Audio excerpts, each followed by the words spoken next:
Acompáñenme de nuevo al capítulo 4 de Génesis. Hemos venido observando el capítulo primero de manera general, la semana pasada un poco de manera particular, y hemos pensado en estas preguntas que Dios mismo está haciendo a Caín. Hay muchas personas que creen cuando leen la Biblia o cuando los cristianos hacemos ciertas aseveraciones de las Escrituras.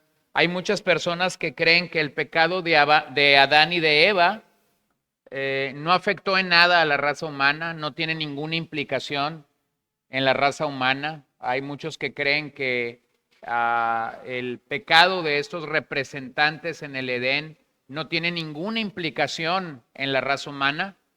Pero eso, tú terminas con Génesis 3 y eso se cae totalmente en Génesis 4. Porque si tú piensas que el pecado de Adán y de Eva no tuvo resultados, tan solo una mirada al siguiente capítulo 4 de Génesis, te das cuenta que tu opinión puede ser una opinión muy humana o muy humanista, pero no es la opinión de las Escrituras. El caos en la primera familia, el caos en el primer matrimonio, el caos en la raza humana se da inmediatamente después de que el pecado ha llegado y ha dominado a los padres. Así que nos detuvimos la semana pasada para revisar el interrogatorio de Dios a Caín. Una vez que Caín ha realizado este primer asesinato a Abel, su propio hermano, y observamos que la respuesta de Caín fue una respuesta sarcástica ante Dios, diciéndole: ¿soy yo acaso el guardián de mi hermano? ¿Soy yo acaso el pastor de mi hermano? Observe que cuando Dios pregunta eso a Caín, él pudo haberse arrepentido, y sin embargo, su respuesta, en vez de ser arrepentimiento, fue sarcasmo puro. Por lo tanto, dijimos que la lección de Caín es que el pecado y la rebelión se reflejan en nuestras actitudes y acciones, y que en última instancia ambas actitudes y acciones nunca se divorcian. Y yo creo que eso debe de abrir nuestro panorama para entender cómo el pecado debe ser tratado a lo largo de todas las Escrituras. El pecado, por un lado, nos lleva a tener actitudes, y por otro lado, el pecado nos lleva a tener acciones.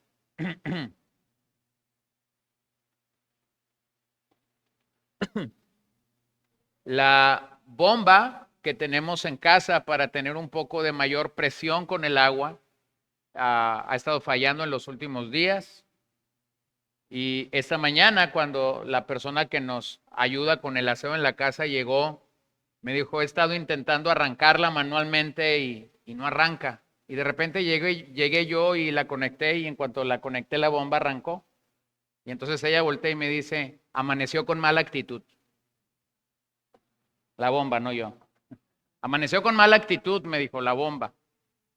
Y a veces yo he tratado con gente a la que debo señalarle un pecado o debo decirle: hermano, estás fallando en esto, estás faltando en esto.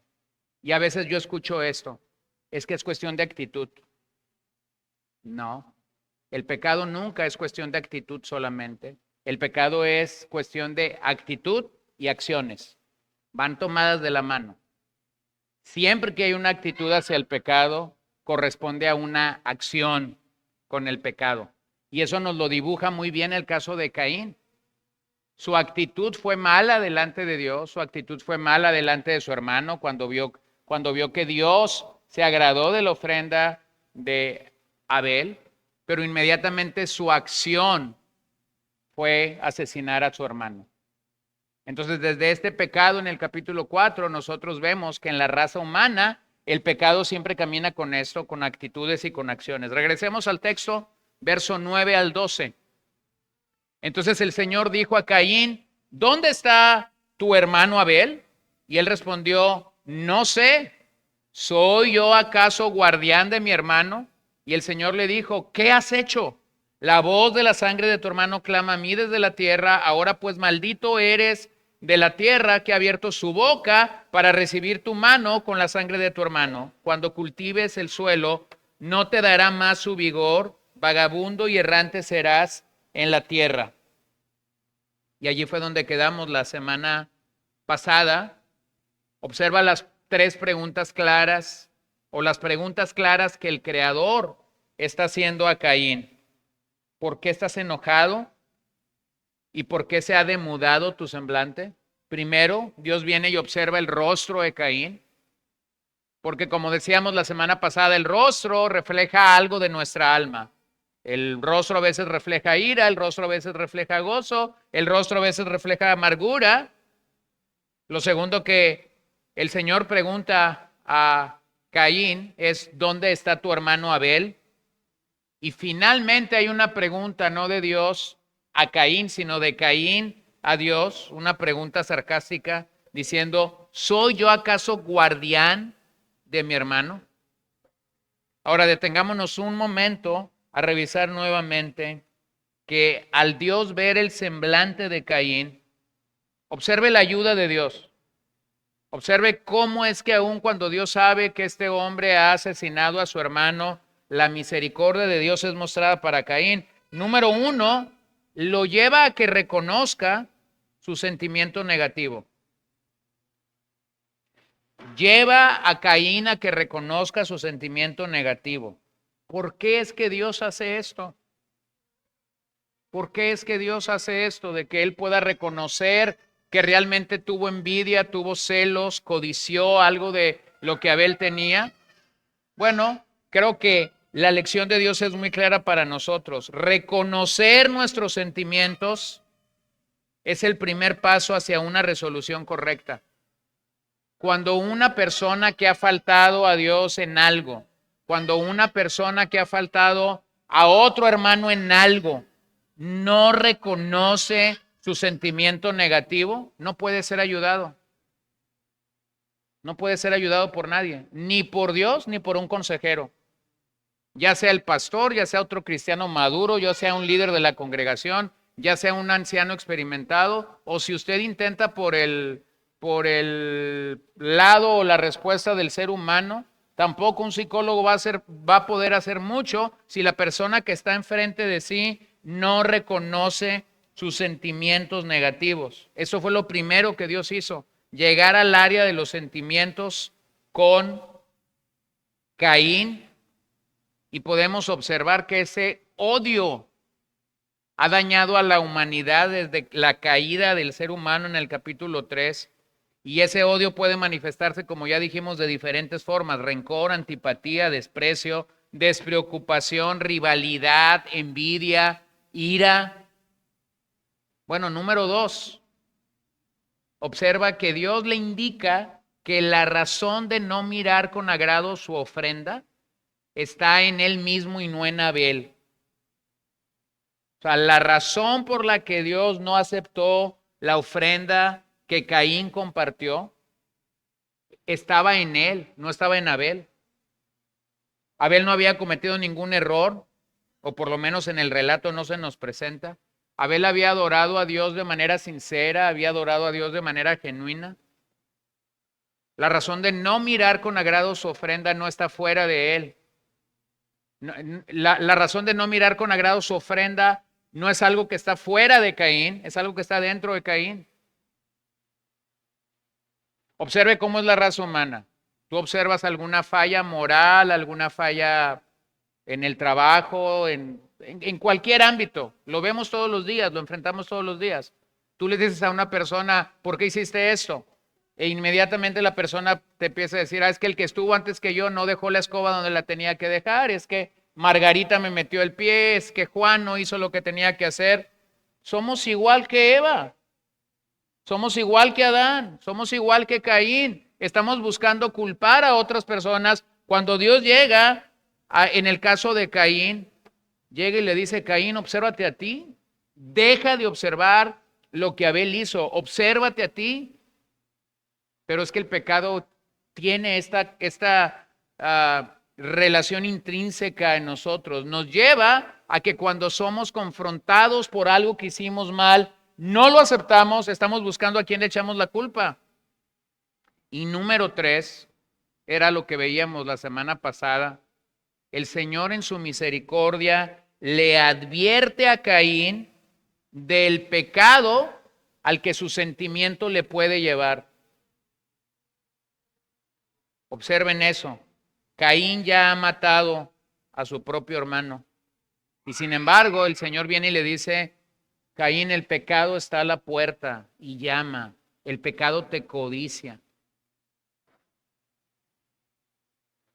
Entonces podemos observar que en el pecado de Caín todo tiene como raíz no aceptar el puesto o la función de tu hermano. Vuelvo a decirlo, Caín es el primogénito. Si un hijo en la Biblia es bendecido, si un hijo en la cultura en la que el Antiguo Testamento se desarrolla es bendecido, es el primogénito. Nosotros vamos a empezar a ver en unos capítulos más adelante de este libro de Génesis lo que se conoce como la bendición patriarcal, que no es otra cosa, sino que el padre, cuando está cerca de la muerte, llama a su primogénito y lo bendice como su heredero. Bueno, ese primogénito en el caso de Adán no es Abel, es Caín. Caín tenía una posición de privilegio que Abel no tenía y sin embargo no estaba contento con su puesto o con su función. Él deseaba el puesto y la función de su hermano. El rencor en el fondo puede ser la expresión de una conciencia de inferioridad, siendo el intento de suprimir de forma imaginaria a quien no podemos eliminar en la realidad con nuestras propias fuerzas. Este tipo de pecado nos ha llevado a asesinar en nuestras almas a hermanos que no llenaron o a personas que no llenaron nuestras expectativas en algún momento.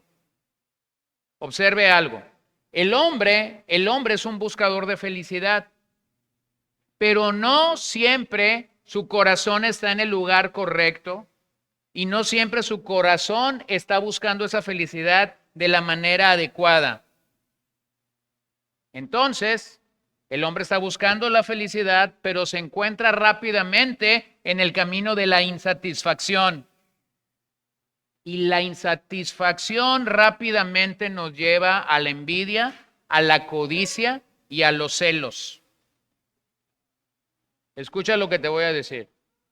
Cada vez que tienes a una persona insatisfecha con su condición o su situación presente, lo que tienes detrás de eso es a una persona codiciosa, envidiosa o celosa. Lo voy a volver a decir. Cuando yo no estoy contento con lo que Dios me ha querido dar, cuando yo tengo una casa de 6 habitaciones, pero estoy peleando porque el vecino tiene 7 enfrente. Cuando tengo 3 baños en mi casa, pero estoy peleado con el de al lado porque tiene 4, y alguien puede decir, ay, es que fulano de tal está insatisfecho. Detrás de esa faceta, detrás de esa máscara de insatisfacción, tienes a una persona celosa, codiciosa o envidiosa. Entonces la gente está buscando felicidad, pero en busca de la felicidad rápidamente se encuentra con insatisfacción.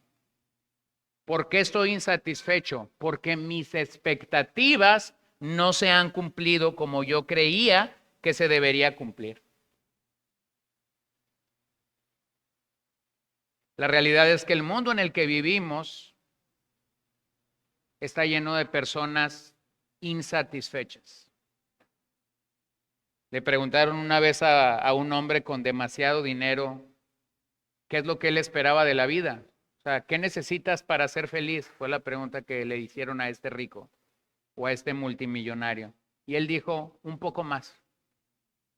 O sea, no le era suficiente todo el dinero. Él dice, necesito un poco más para ser feliz.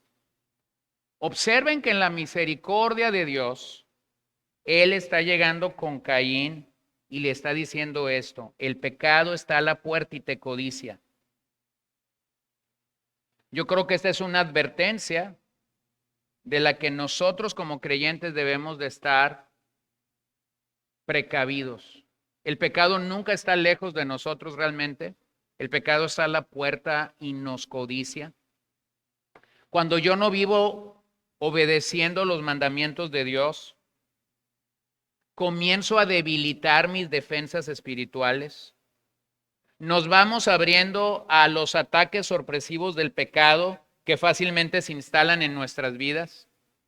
Y es en esa analogía que Dios le está dando a Caín, como lo he explicado, como un puma, como un león, como una bestia salvaje detrás de la puerta. Y él está diciendo, el pecado te acecha, el pecado te codicia, que Dios le dice, debes dominar al animal que está por atacarte.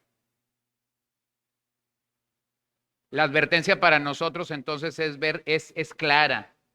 Al ver la postura agazapada del pecado, al ver la postura camuflajeada del pecado en nuestras vidas, deberíamos tomar la iniciativa y deberíamos atacar al pecado antes de que él nos ataque a nosotros, antes de que el pecado nos domine a nosotros.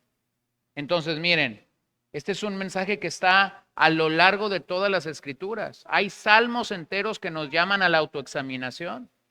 Hay salmos enteros que nos hablan acerca de resistir la presencia del pecado en nuestro interior. Hay epístolas completas en el Nuevo Testamento que fueron escritas con ese sentido o con esa carga pastoral de cuidarnos, de guardarnos. Jesús mismo utiliza varios pasajes donde Él nos llama, por ejemplo, a velar y orar para no entrar en tentación, o cuando recita o enseña el Padre Nuestro. Recuerden esta oración, líbranos del maligno. Está orando por sus discípulos en Juan 17, que seamos guardados del maligno. Entonces la Biblia es clara al llamarnos a una vigilancia permanente que es indispensable para resistir el pecado. Y todo parece que Caín ha fallado en eso. Ha fallado en la advertencia de Dios de el pecado está a la puerta y te acecha. Observa el verso 13 al 16. Y Caín dijo al Señor, mi castigo es demasiado grande para soportarlo. Hoy me has arrojado de la superficie de la tierra y de tu presencia me esconderé. Y seré vagabundo y errante en la tierra. Y sucederá que cualquiera que me halle me matará. Entonces el Señor le dijo, no será así, pues cualquiera que mate a Caín 7 veces sufrirá venganza. Y el Señor puso sobre Caín, y el Señor puso una señal sobre Caín para que cualquiera que lo hallara no lo matara. Incluso mientras Dios castiga a Caín, observa eso, incluso mientras Dios castiga a Caín, le extiende su misericordia. Dice que le va a ofrecer una protección que hasta ese momento, por lo menos en el registro que tenemos de Génesis, nadie tiene. Voy a poner una señal sobre ti. No se nos dice cuál señal es. Hay quienes han especulado 1001 cosa acerca de esa señal. La Biblia no nos dice cuál es esa señal. De lo que estamos seguros es que debió haber sido una señal visible para que cuando los otros mortales vieran a Caín, supieran, a este no lo podemos tocar, porque este está maldito por Dios, pero al que lo toque, el castigo será 7 veces más lo que él recibió. Entonces nosotros no sabemos cuál es esa señal, pero lo que sí sabemos es que esa marca serviría como un recordatorio de que si alguien intenta matar a Caín, sufrirá una venganza 7 veces mayor. Tú puedes decir, hasta el día de hoy nadie ha tenido el castigo que Caín tiene de parte de Dios, es cierto. Pero aún en esa forma de castigo hay misericordia, porque Dios lo pudo aniquilar, Dios lo pudo fulminar y no lo hizo. Así que usted puede especular, usted puede tener hipótesis acerca de esa señal. Sin embargo, es probable, por lo que hemos leído, que fuera algo visible y que fuera algo físico, de tal manera que cualquiera que viera a Caín lo reconocería. Deténgase en el verso 13, cuando la narración dice, mi castigo es demasiado grande para soportarlo. Este es Caín delante del Creador. El Creador ha dicho lo que va a pasar con él. Vas a ser un fugitivo, vas a ser un errante. Y entonces la respuesta de Caín nuevamente es increíble. Su primera respuesta ante Dios fue sarcasmo. Su primera respuesta ante Dios fue sarcasmo. La segunda respuesta de Caín ante Dios fue victimización. Una vez que Caín es confrontado con su proceder y que se enfrenta ante Dios, lo único que le queda a Caín es decir, pobrecito de mí, nadie me quiere. ¿No se parece eso a cómo el pecador actúa en nuestros días? ¿No se parece eso a la naturaleza del pecado en nuestros días? La gente se victimiza, siente autoconmiseración de sí, siente temor frente al hombre, pero no siente temor frente a Dios. Ese fue el camino de Caín. Ese es el pecado de Caín. Entonces, cuando tú quieres conocer el corazón de alguien, ve cómo responde esa persona cuando Dios comienza a confrontar sus propios pecados, ya sea por la palabra o ya sea por otros creyentes maduros que están interesados en su bien espiritual. Si su respuesta es victimización o autoconmiseración, están siguiendo el camino de Caín. La Biblia tiene un transitar para cuando nosotros somos confrontados con pecados. Ese caminar se llama arrepentimiento.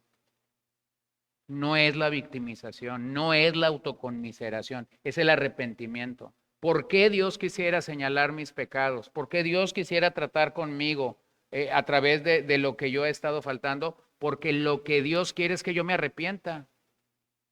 ¿Recuerda el mensaje de Jesús cuando Él llegó? Cuando Él llegó y predicó el mensaje del Evangelio, esta fue su entrada triunfal como predicador. Había sido la misma entrada de su antecesor, Juan el Bautista. ¿Qué fue su mensaje? Arrepentidos, el reino de los cielos se ha acercado. Este fue el mensaje de Pedro el día de Pentecostés. Arrepiéntanse y vengan al Señor. Este es el mensaje de toda la iglesia. El mensaje no es victimización. El mensaje no es que yo me pare frente a un espejo y yo comience a decir, nadie me quiere, pobre de mí, han puesto una etiqueta sobre mí. Eso es basura. Esa nunca es la respuesta de la Biblia. Esa es siempre la respuesta de Caín. Esa no es la respuesta. La respuesta es que yo venga al Señor, me quebrante, me arrepiente de todo corazón. Ahora, ¿por qué es tan popular la victimización? Porque lo que la victimización hace es siempre llevarte a buscar a otros individuos que están en la misma condición que tú, que se quieren victimizar, que quieren sentir autoconmiseración de sí. Pero tampoco esa es la respuesta. Cuando tú tienes 2 o 3 personas victimizadas caminando, nunca van a llegar al arrepentimiento, porque ninguno está entendiendo lo que es el arrepentimiento. Vean el verso 14. Y sucederá que cualquiera que me halle, me matará. No solo el tipo tiene sarcasmo, no solo el tipo tiene victimización, ahora el tipo tiene temor del hombre. Cualquiera que me halle, me va a matar. Esto es miedo al hombre. Caín estaba sufriendo por temor al hombre, pero no estaba sufriendo y teniendo temor al Dios creador que lo estaba confrontando con su pecado.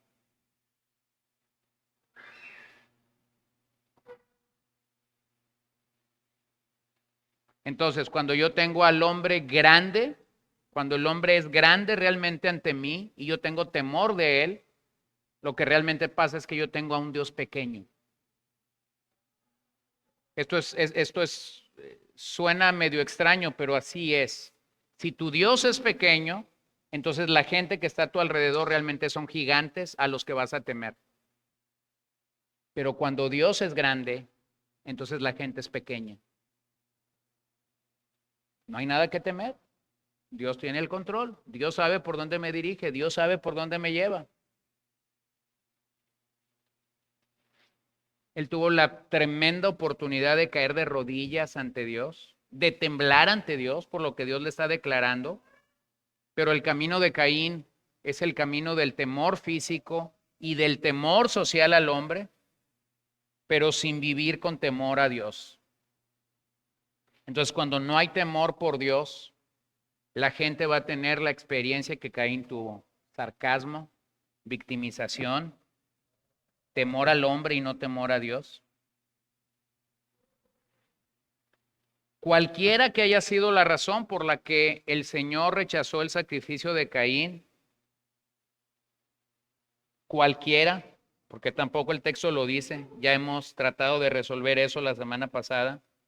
Lo que sí el texto nos hace ver es que en lugar de producir una tristeza piadosa en Caín que lo llevara al arrepentimiento, lo que realmente Caín tuvo fue una tristeza mundana que lo llevó a la autocompasión, al sarcasmo, al temor y a los celos. Todo eso teniendo como fruto la muerte de un santo. Miren cómo Pablo lo dice cuando escribe a los Corintios, 2 Corintios 7:10.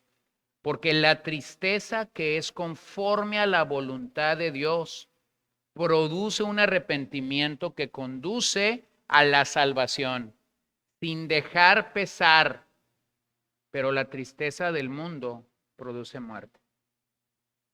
Entonces Caín nunca tuvo un arrepentimiento que conduzca a la salvación, que condujo a la salvación. Caín tuvo temor, Caín tuvo sarcasmo, pero no tuvo arrepentimiento genuino. Cuando nosotros pecamos, hay dos caminos que vamos a poder tomar, de acuerdo a este pasaje. O tomamos la vía de Dios, o tomamos la vía de Caín. Y pareciera ser que para muchos de nosotros la vía de Caín es una vía sencilla y fácil de tomar. Pero entonces Pablo reconoce eso cuando escribe a los Corintios. La tristeza que es conforme a la voluntad de Dios produce arrepentimiento. Entonces, ¿cuál es esa tristeza que es conforme a la voluntad de Dios? Bueno, nace de aquí, de un corazón que está triste por haber ofendido a Dios. ¿Qué es el pecado? El pecado, antes que sea algo que yo hago que afecta a una persona, antes de afectar a cualquier persona, mi pecado, tu pecado, afecta primeramente a un ser, a Dios, al Creador. Entonces, cuando esa tristeza que viene de Dios a mi vida se verá en una forma de arrepentimiento. ¿Cómo es ese arrepentimiento? ¿Es un arrepentimiento genuino? ¿Es un arrepentimiento verdadero? Y por lo que yo entiendo en la carta a los Corintios, es un arrepentimiento rápido. Rápido. Mientras más tardamos en arrepentirnos de nuestro pecado, más difícil es arrepentirnos. Mientras más dejo el arrepentimiento para mañana, más sarcasmo llegará a mi vida, más temor al hombre llegará a mi vida, más excusas, más racionalización en mi mente de por qué no debo de hacerlo. Pero Pablo es certero cuando dice que esa tristeza que es según Dios en nuestros corazones nos llevará a un verdadero arrepentimiento. Mira, el Nuevo Testamento, en el Nuevo Testamento se menciona a Caín como un ejemplo de los que se oponen a Dios o de los que se oponen a su pueblo.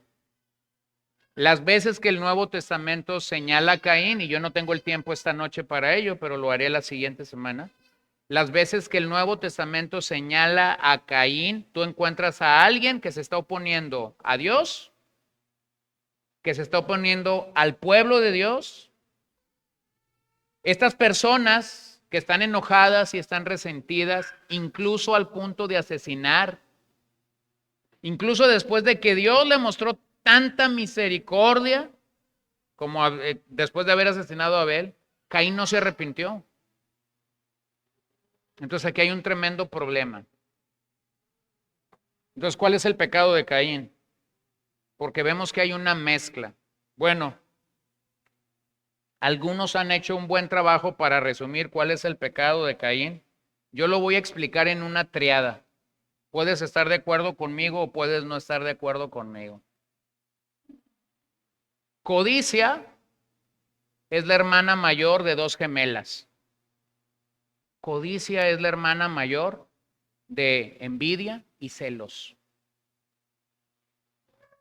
Y cuando tú ves esta triada en la Biblia, esta triada es maléfica.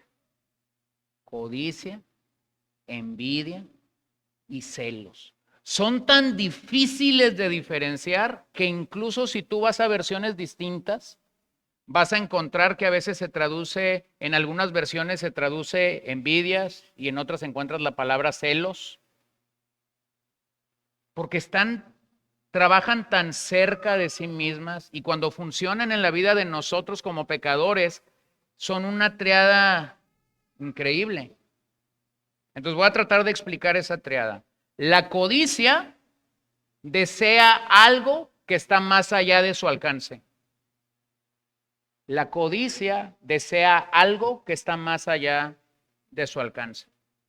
En el Decálogo tenemos un mandamiento exclusivo para este pecado. Se nos llama a no ser codiciosos o a no codiciar. La envidia dirige todas sus fuerzas a cualquier otra persona que posee lo que yo no tengo y lo quiero. Los celos tienen miedo de perder lo que ya es suyo, lo que ya tienen. Observa cómo este trío o esta triada hiere a las demás personas tanto o más que la pobreza, tanto o más que la injusticia social, tanto o más que cualquier mal social que puede rodear la tierra. Cuando el joven rico se acercó con Jesús, él fue claro que la envidia y la codicia sin el evangelio puede llevar a nuestras almas a condenación. Y claramente podemos decir que Jesús no se equivocó al revelar el corazón del joven rico en esa narración de los evangelios. Esta triada, codicia, envidia y celos, da como fruto el miedo y el resentimiento que están listos para destruir a cualquier persona. Entonces, obsérvalo, hermano. Fue precisamente la envidia lo que condujo al primer asesinato de la historia. Al ver que Abel tenía una mejor relación con Dios, Caín no lo pudo soportar y decidió tomar su vida. Decidió que esa vida no debería continuar y por eso él sería el arma ejecutora para aniquilarlo. Esa batalla que nosotros libramos con la envidia comienza un buen día en la sala de nuestras casas cuando nosotros somos bebés. Y cuando nosotros somos bebés o fuimos bebés, tomamos un pequeño objeto un día con nuestras manos, posiblemente lo podíamos sostener o no lo podíamos sostener y comenzamos a balbucear lo siguiente: mío, mío, mío, mío, mío. El bebé fue creciendo, pero el mío nunca fue superado. Ese bebé crece con la expresión mío a flor de labio, lo dice una y otra vez. Cuando él va creciendo, sus padres comienzan a expresarle amor por medio de regalos, de ropa, o de zapatos, o de tenis, y luego otro tipo de objetos. Pero sucede que ese niño puede tener la mejor marca, la mejor ropa o el mejor juguete del mercado, pero su vecino de enfrente no tiene los recursos financieros, los padres no tienen los recursos financieros que los suyos tienen. El vecino de enfrente sale con un rollo de papel de baño y sale jugando a que es un soldado y soplando y tocando, y entonces ese niño dice, ¡mío! Y está listo para hacer todo lo que sea necesario para quitar algo que no tiene ningún valor económico. Y entonces el padre, que no quiere ver sufrir a su hijo, está dispuesto a cruzar la calle y hacer un intercambio. Te voy a dar este regalo que costó 500 pesos en la tienda, pero yo quiero que tú me des tu rollo de papel, que no sé cuánto valga, no creo que valga mucho, para que mi hijo esté contento. Lo que ese padre no sabe es que están caminando a su hijo para ser un seguidor de Caín. Pero si ese niño saliera al día siguiente a pasear sobre su bicicleta o a pasear sobre cualquier objeto costoso y viera que su vecino de enfrente está jugando con 5 canicas de segundo o de tercer uso, ¿qué crees que va a pasar? Otra vez ese niño va a decir, mío, y va a querer esas canicas. Y va a estar dispuesto a hacer un canje de bicicleta por 5 canicas, porque el pecado de Caín lo persigue. Porque el pecado está a la puerta y lo codicia. Si eso no se ataca a tiempo, el problema llega a la vida adulta. Entonces yo ya soy un hombre casado, envidio el carro de mi vecino, envidio la casa de mi vecino, envidio los hijos de no sé quién porque le salieron muy buenos, muy bien portados, envidio la ropa de no sé quién, quiero el trabajo de no sé quién, quiero la posición de no sé quién, quiero el liderazgo de no sé quién, quiero los amigos de no sé quién. Y si eso no para, entonces un buen día, yo como esposo voy a querer la esposa de no sé quién. El pecado de Caín me acompaña. Y no salimos de Génesis 4. ¿Lo observa? ¿Con cuánta razón el rey Salomón declaró en Proverbios 27:4? ¿Cuál es el furor e inundación?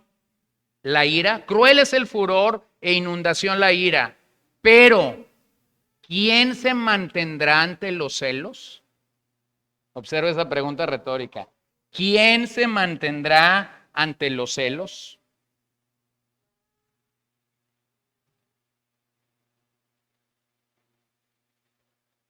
Hubo un par de hermanos. De hecho, eran discípulos de Jesús. Y llegó el día en el que ellos desearon posición. ¿Se acuerdan cuando van con Jesús caminando y ellos le dicen, bueno, Señor, estamos aquí para hacerte una petición? Queremos estar en tu reino, uno a la derecha y otro a la izquierda. Queremos esta posición.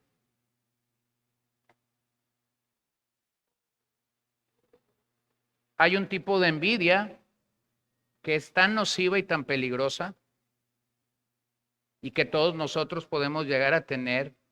Es un tipo de envidia espiritual. Y de esa envidia tenemos que cuidarnos todos aquí. Usted como oveja y yo como pastor.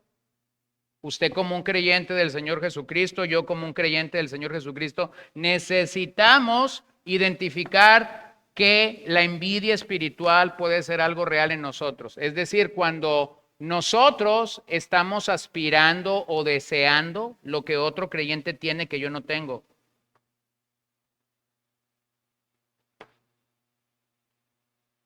Pastores que predicamos la verdad y que queremos que la verdad triunfe sobre el error, llegamos a enfrentar batallas con nuestros pensamientos, con nuestra economía, con nuestra falta de obreros realmente comprometidos para servir o con el pecado que puede asediarnos. Se lo voy a dibujar de esta manera. A menudo leo o escucho literalmente de pastores herejes, así, no tengo otra descripción que decir, gente que tergiversa la verdad, que distorsiona el evangelio, que están experimentando un explosivo crecimiento numérico en sus congregaciones y que uno se rasca la cabeza y puede decir, predicas mentiras y tendrás a miles cada domingo bajo tu cuidado. Predicas la verdad y posiblemente nunca pases de decenas. Y entonces esta envidia espiritual puede asaltar el corazón de un pastor para decir, cede, deja de hacer lo que estás haciendo, hazte como los otros, tergiversa el evangelio, distorsiona el evangelio. Hermanos, es increíble, a lo mejor usted no lo puede dibujar de una manera clara, pero tenemos a gente perversa detrás de los púlpitos, mintiendo, usando la Biblia para mentir, usando la Biblia para saquear a la gente en sus economías o en sus posesiones, enseñando cosas tan diferentes a lo que es el Evangelio de las Escrituras. Y tenemos a miles siguiéndoles. Versus, tenemos a hombres fieles que han predicado el Evangelio 20, 30, 40 años y que nunca van a saber lo que es cruzar, voy a usar por usar un número, nunca van a saber lo que es cruzar una iglesia de más de un centenar de personas. Y el pecado de Caín va a ser una tentación para ese hombre fiel, para ese pastor fiel que está predicando las Escrituras. Y va a tener cada cierto tiempo o cada cierta temporada en su vida a algún personaje que se presenta ahí que te está diciendo, tú ya eras un predicador cuando este ni siquiera era cristiano y mira todo lo que él ha logrado. Si usted se siente que este mensaje es como yo predicándoselo a usted porque siento toda la carga emocional para predicárselo, no es así. Si usted es tentado como oveja para sentir envidia, yo también soy tentado como pastor para sentir envidia. Entonces, miren, lo voy a hacer en forma de preguntas para que sea más clara. Voy a hacer un par de preguntas y esto va a servir para examinarnos nuestro corazón.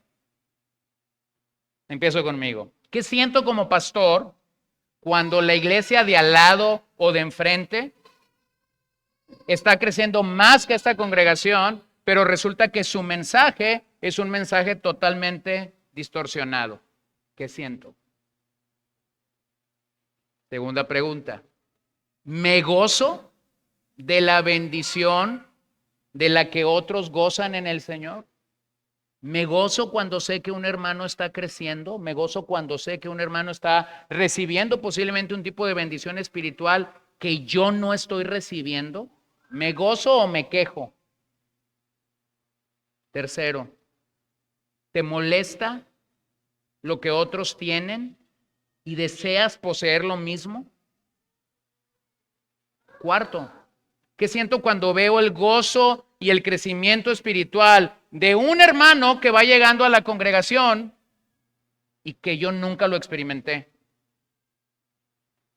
Recuerdo ya hace unos años llegó una persona a la congregación, estaba en su primer fervor o hervor o como lo quiera llamar, y entonces alguien que lo vio que ya tenía como unos 15 años, lo dibujó, lo vio bien y luego dijo, se le va a pasar el pecado de Caín. Ahí estaba. Bueno, yo estoy contando esta experiencia 30 años después. Se les pasó a los dos. No nomás al que dijo se le va a pasar. Se le pasó a los dos. Pero lo que quiero que vean es, habla mucho de ti y de mí cuando nosotros vemos que alguien está floreciendo o creciendo donde posiblemente yo no he crecido y donde posiblemente yo no he florecido. ¿Qué siento cuando veo la popularidad de otro predicador que no soy yo? O incluso tú, ¿qué sientes cuando ves la popularidad de otro creyente? Recuerdo hace unos años, llegó una persona aquí a la congregación, a la vuelta de 2 o 3 semanas, conocía a todos los hermanos, sabía todos los nombres de todos los hermanos, tenía todos los celulares de todos los hermanos. Y entonces vino una persona molesta a hablar conmigo y me dijo, ¿qué le pasa a este tipo? Yo tengo 10 años en esta iglesia, él tiene 3 años y con todos se saluda. Yo me quedé callado nada más y lo vi. Y recuerdo mi respuesta, sin comentarios. Sin comentarios, no tengo nada que comentarte. La misma oportunidad que esta persona ha tenido en 3 semanas, tú la has tenido en 10 años. Pero nuestra respuesta inicial demuestra nuestro corazón realmente. Cuando Dios está levantando a otras personas para hacer algo para su servicio, ¿te gozas y los alientas o expones sus defectos?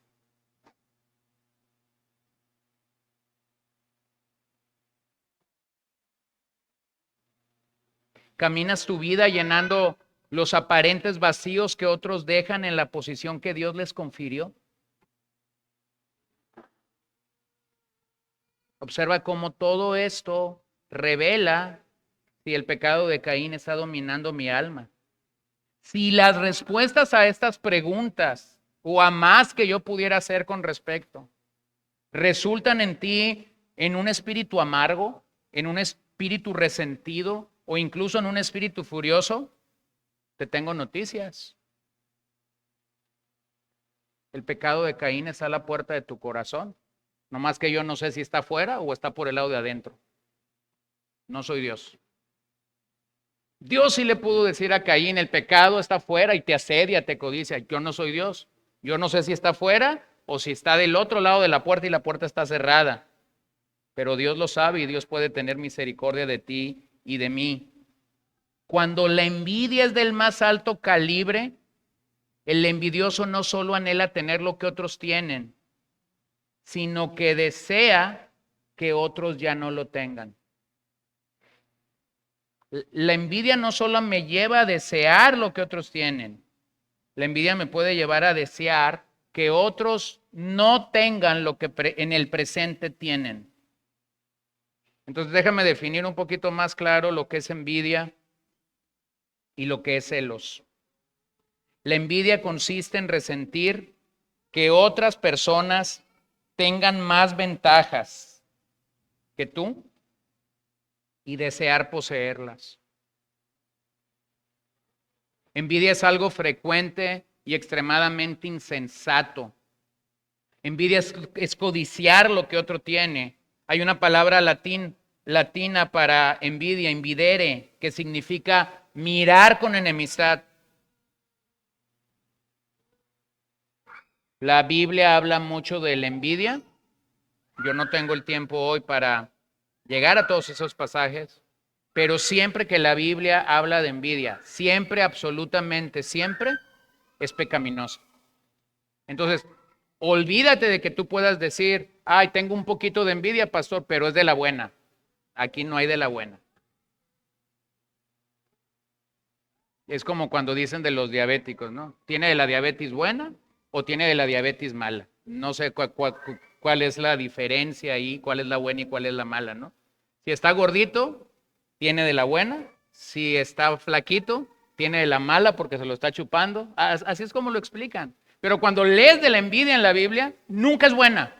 Siempre es pecaminosa. Mira lo que dice Mateo 27:15. Ahora bien, en cada fiesta el gobernador acostumbraba a soltar un preso al pueblo, el que ellos quisieran. Es el caso de Barrabás y Jesús. Tenían entonces a un preso famoso llamado Barrabás, por lo cual cuando ellos se reunieron, Pilato les dijo, ¿a quién quieren que le suelte? ¿A Barrabás o a Jesús llamado el Cristo? Porque él sabía, ¿quién sabía? Pilato. Porque él sabía que lo habían entregado, ¿por qué? Por envidia. Entonces los fariseos tenían el pecado de la envidia. Sí, porque los fariseos estaban dominados por el pecado de Caín. Pero tú dices, los fariseos sabían la ley, conocían la ley. Sí, pero el Evangelio dice que entregaron a Jesús por envidia, por envidia. Entonces, la envidia nunca es buena en la Biblia. Nunca, nunca, nunca. Los celos. Los celos son provocados por la infidelidad o cuando se experimenta rivalidad con otras personas porque se desea conservar o mantener lo que uno posee. Los celos son siempre posesivos. La palabra griega para celos es un poquito más descriptiva bíblicamente. La palabra griega para celos, o cuando escuchas la palabra celos, la mejor traducción sería ardiendo en celos. Entonces, si tú te quieres poner muy bíblico alguna vez y le quieres decir a una persona que es celosa, puedes usar esta expresión: estás ardiendo en celos. Eso es lo que el Nuevo Testamento dice cuando describe a una persona celosa. Alguien que se está quemando por dentro en una actitud de celos. Ahora, hay una diferencia entre la envidia y los celos. Dije que la envidia, siempre que la Biblia habla de ella, es mala. No sucede así con los celos. Porque resulta que la Biblia dice que Dios se puede manifestar con celo. Por celo, por su pueblo, y eso sería como una relación matrimonial o de pacto. Es decir, Dios celó a la nación de Israel, Dios celó a la nación de Judá, cuando él vio que esta nación comenzó a ser infiel con otras naciones. Entonces los autores de la Biblia nos dicen que Dios tuvo celo. Entonces los celos no siempre son malos. Los celos son protectores de una relación de pacto. Pero cuando esos celos son encaminados de una manera carnal, pueden ser destructivos.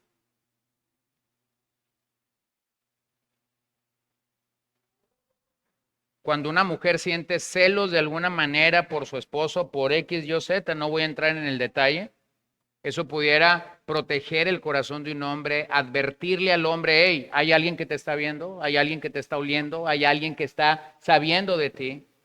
Pero si esa mujer está siendo consumida por los celos ardientes, como los describe el Nuevo Testamento, pudiera tener la capacidad de tronar al hombre de una manera inesperada. El hombre un buen día pudiera decir: me hartaste, me voy. Porque el celo encaminado de una manera incorrecta, en vez de proteger una relación, la destruye. Pero encaminado de una manera correcta, el celo es salvaguarda una relación de pacto. Mire, usted recuerda esta historia de Saúl y David.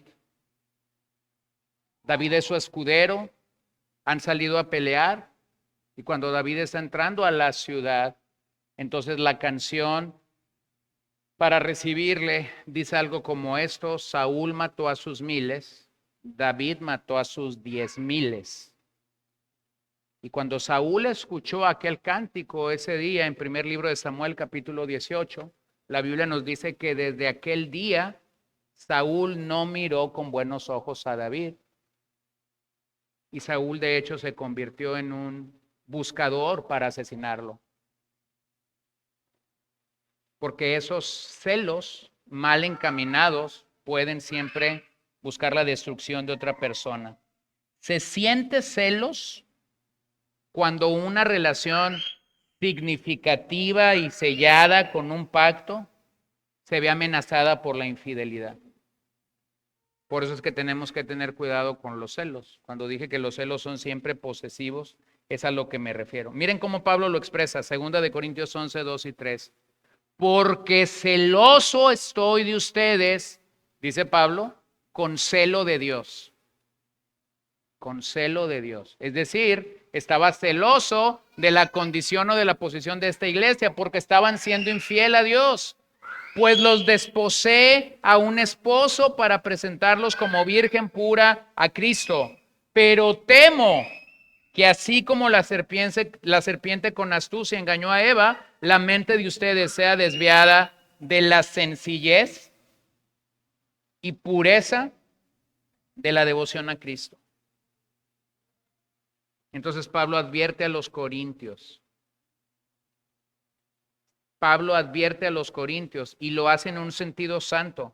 Celoso estoy de ustedes con celo de Dios. Es decir, no era un celo por su reputación, no era un celo porque había fundado esta iglesia, no era un celo humano.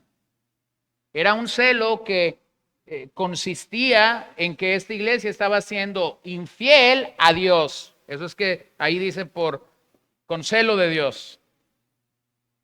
Déjame tratar de que puedas entender por qué es que a veces envidia y celos pudiera confundirse, pero tengo una pequeña manera de distinguirlos.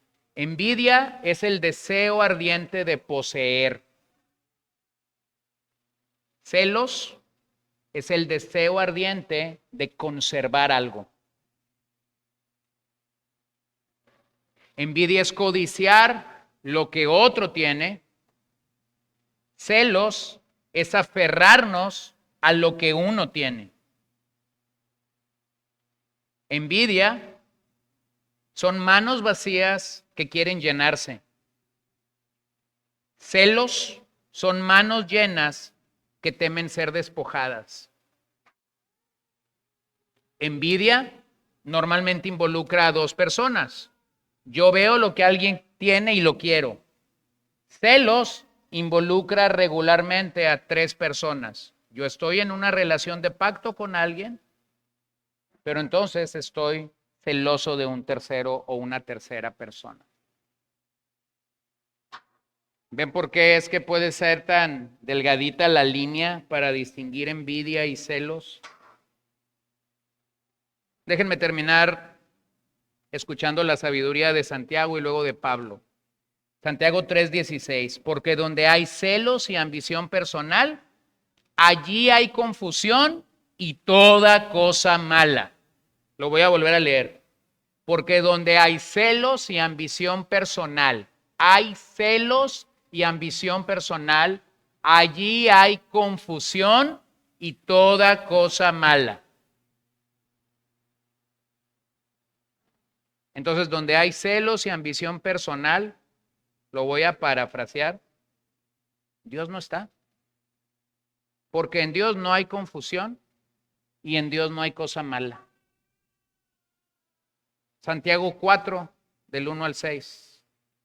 ¿De dónde vienen las guerras y los conflictos entre ustedes? ¿No vienen de las pasiones que combaten en sus miembros? Ustedes codician y no tienen, por eso cometen homicidio. Son envidiosos y no pueden obtener, por eso combaten y hacen guerra. No tienen porque no piden. Piden y no reciben porque piden con malos propósitos. ¿Cuáles son los malos propósitos aquí? Propósitos de envidia, de celos. Piden y no reciben porque piden con malos propósitos para gastarlos en sus placeres. ¡Oh, almas adúlteras! ¿No saben ustedes que la amistad del mundo es enemistad hacia Dios? Por tanto, el que quiere ser amigo del mundo se constituye enemigo de Dios. ¿O piensan que las escrituras dicen en vano, Dios celosamente anhela el espíritu que ha hecho morar en nosotros? Observe que aquí los celos de Dios son buenos, pero Él da mayor gracia. Por eso dice, dígalo conmigo, Dios resiste a los soberbios, pero da gracia a los humildes. Da gracia a los humildes. Entonces, ¿cómo debería ser el arrepentimiento nuestro? Rápido. Rápido. Porque mientras yo más me tardo en arrepentirme, más soberbia llega a mi vida. Y la soberbia me va a engañar para decirme, tú estás bien, todos están mal. Entonces vean la parte restante del texto. Pero da gracia a los humildes. Una persona que se arrepiente oportunamente, rápidamente, recibe una gracia especial de Dios para pedir perdón o para arrepentirse ante Dios. Ahora, Pablo está preso en Roma. Ha llegado ahí a su primer encarcelamiento. Escuchemos la sabiduría de Pablo. Cuando a él le llega el rumor de que resulta que ahora que está en prisión, han surgido muchos predicadores, están predicando a Cristo muchas voces. Estos predicadores parece ser que pretenden demostrar que ellos son mejor que Pablo. Entonces vean lo que dice Filipenses 1:15. Algunos a la verdad predican a Cristo aún por envidia y rivalidad.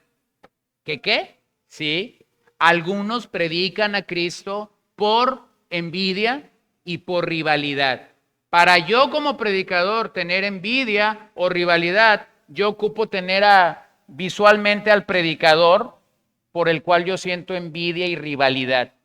¿Lo ven? Entonces escuchen a Pablo. Algunos a la verdad predican a Cristo aún por envidia y rivalidad, pero también otros, dicen Pablo, lo hacen de buena voluntad.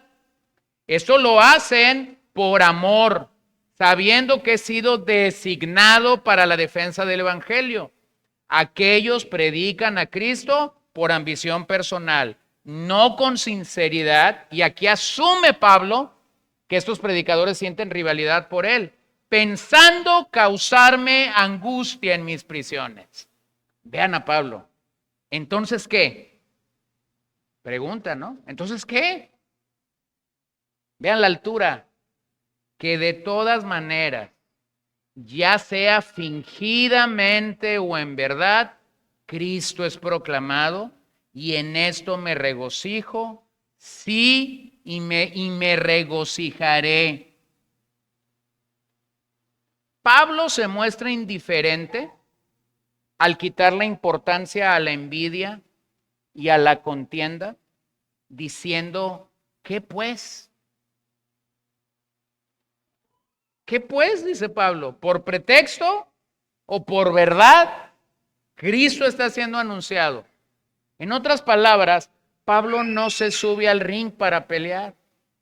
Pablo no se queja, Pablo no señala a estos hombres. Pablo dice, yo entiendo que algunos lo están haciendo de buena voluntad, pero hay otros que se han subido al ring para buscar descalificarme o para buscar pelear lo que yo no estoy peleando. Entonces dice Pablo, ¿qué pues? Ese que pues implica que Pablo está diciendo, no voy a ceder a la envidia, no voy a ceder a la contienda, porque eso tiene una altura mucho más grande. Y él dice, incluso por aquellos que lo están haciendo por envidia, Dios pudiera tener misericordia y que algunos que ven no al predicador, sino a Cristo, podrían venir a los pies de Cristo. Increíble. Pablo está por decir que para él el vivir es Cristo y el morir es ganancia, y lo logras entender cuando ves que este hombre estaba batallando o estaba librando una batalla con el pecado, como ya señalé que un predicador puede tener esa batalla con el pecado de compararse con otros. Vamos a terminar. La envidia es una violación al carácter mismo de Dios, ya que Dios es amor. Y nos ordena que nos amemos los unos a los otros, no que nos envidiemos. Así que la enemistad y la guerra, que Santiago 4:1 señala, la enemistad y la guerra no son recursos de Dios. La enemistad y la guerra son recursos de Satanás. El evangelio es claro. Ama a Dios por encima de todo y ama a tu prójimo como a ti mismo. Ahí no cabe la guerra, ahí no cabe la contienda, ahí no caben los celos, ahí no cabe la envidia, ahí no cabe la codicia. Entonces, regresando a la historia de Caín, nosotros deberíamos pensar claramente, y aquí voy a dejar esto, ver a este hombre desdichado, verlo temer al hombre antes que al Creador, ver a Caín bajo el juicio de Dios, sin hogar, siempre errante y procurando sobrevivir, solo mediante las más grandes dificultades, sería una advertencia para cualquier persona que intenta imitar su conducta y su actitud. Hermanos, no hay nadie que se pueda sostener de pie frente a este tema, solo Dios. Porque en algún momento de mi vida o ahora mismo la envidia puede estarme goleando y te puede estar goleando a ti. Y si nosotros no atacamos a la envidia, a la codicia y a los celos en nuestras propias almas, nosotros podemos estarle entonces dando lugar a que ellos realmente hagan un trabajo silencioso, pero que algún día tendrá fruto en nuestra alma. Dijo el gran himnólogo de la iglesia, Isaac Watts, feliz el hombre cuyas esperanzas descansan en el Dios de Israel. Él hizo el cielo y la tierra y los mares con todo su séquito. Su verdad se halla segura por siempre. Él salva a los oprimidos, Él alimenta al pobre y nadie será defraudado por su promesa. Nosotros necesitamos realmente leer y releer esta narración con ojos claros, con corazones sinceros, con corazones arrepentidos. De hecho, lo voy a decir de otra manera. Yo pude haber dejado el capítulo 4 hace 2 semanas. Lo habíamos leído todo. Lo habíamos explicado, creo que de una manera general, no exhaustiva, pero general. Y sin embargo, esto que está delante de nosotros tiene tantas implicaciones en nuestra propia vida personal, vida familiar, vida matrimonial, vida ministerial, que requiere que seamos fieles al mensaje del texto, más que a la presión de ir capítulo a capítulo. Entonces yo quisiera animarte a que autoexamines tu corazón a la luz del pecado de Caín, que realmente hagas las preguntas a tu alma que tengas que hacer para saber si la codicia, la envidia o los celos te están dominando ahora mismo. Señor, te doy gracias esta noche por tu amor.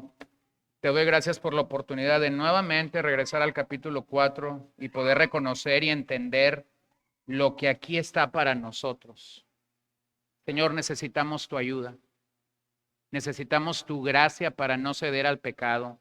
Necesitamos tu gracia para no ser doblegados detrás de la insatisfacción de ropa, de casa, de carro, de trabajo, de liderazgo, de posición. Realmente, Señor, hay una persona codiciosa, envidiosa y celosa. Líbranos de ello. Líbranos de esta triada.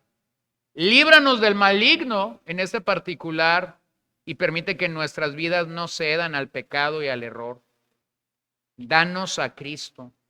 Y si nuestra vida ahora mismo se encuentra detenida o se encuentra invadida por este pecado, yo te pido que tú nos des libertad. Te pedimos perdón por las veces que hemos dado demasiado tiempo al arrepentimiento y nos hemos llenado de razonamientos, de lógica, de peleas interminables. Necesitamos realmente venir a ti en arrepentimiento rápido y oportuno. Así que te pedimos que tú lo hagas para bien de nuestra alma en nosotros.